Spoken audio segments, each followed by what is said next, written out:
in autumn it's a great time of the year to be doing microbial spraying out. We use a brew that we grew up called Boss Life. Other people use different biological sprays. Don't know what the boys are doing. Hey boys, we use this big spray unit in the back of the tractor. Sprays out about 9 meters in a run. We can cover a lot of area quite quickly with that. A few things to watch out if you're spraying out biologicals is that you do it late in the afternoon is probably the best. A time when the plants, the tomato are open, but also that you're not getting the full sunlight that causes you to have it all just evaporate or dry out and kill your microbes. The pressure that you have going through your tank is important. You can't have a spray rig that's on more than 30 psi. You keep it lower than that. Dribbling out's even better. We can cover a lot of country though in this setup. We can, in 2 hours we can probably do about 30 hectares, which is about the capacity of that big tank. So that big tank we're putting out about 300 litres of the concentrate, which we've brewed up from just 30 litres of bottles. People use biodynamic mixes, all sorts of different things. This one, nothing can get near it in terms of economics, or I suppose if you're making your own, you could. It's an anaerobic mix. It's pretty easy to brew up. It only takes about maybe a week in warm weather. You're mixing the equivalent amount of the microbes, the Boss Life, with molasses, and then 8 parts water with that. That brews up then to a concentrate, the same as what was in the bottle to start with.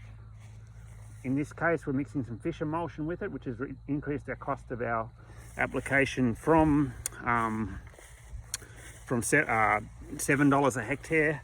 Probably jumped this up to about $15 a hectare.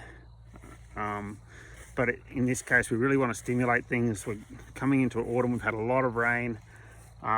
This particular area is an old vegetable production area, believe it or not. It's slowly getting fixed up using animals. They've planted all sorts of conventional crops here though over the years, and we believe there's a lot of built-up nutrient in the area. So we're trying to get microbes into that to stimulate growth, to stimulate the breakdown of them.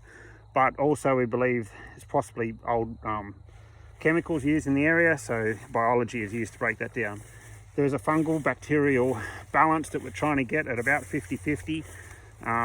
Doesn't necessarily mean if you've got 100% bacteria in your grass, you want to put on 100% fungi in your microbial brews. It doesn't work like that at all. Some bacteria stimulate fungi, some bacteria die off and become food for fungi. Putting on a fungal dominant brew like a Johnson Sioux or something doesn't necessarily equate to having a fungal dominant pasture.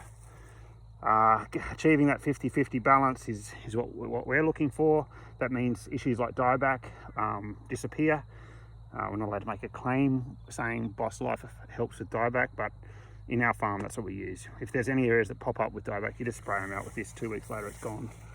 I'm not allowed to say that, but if you've got a fungal imbalance that's causing an issue and you're spraying out a mix of microbes that make that microbial imbalance change, get healthier, then of course the fungal problem is going to disappear. We're really trying to re-engage the biological cycle in our paddocks. You can do that using all sorts of biology, but this particular one is incredibly inexpensive, and there's no excuse for people on any size property to not be using it.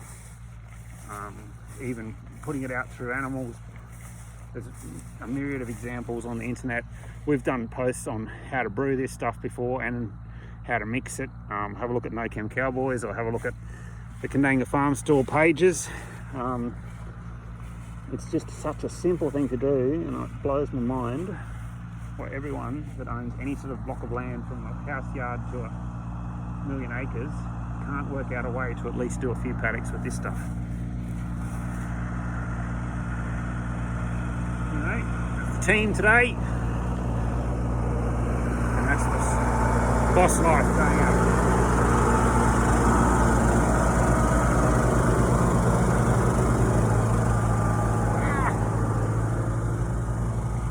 good day.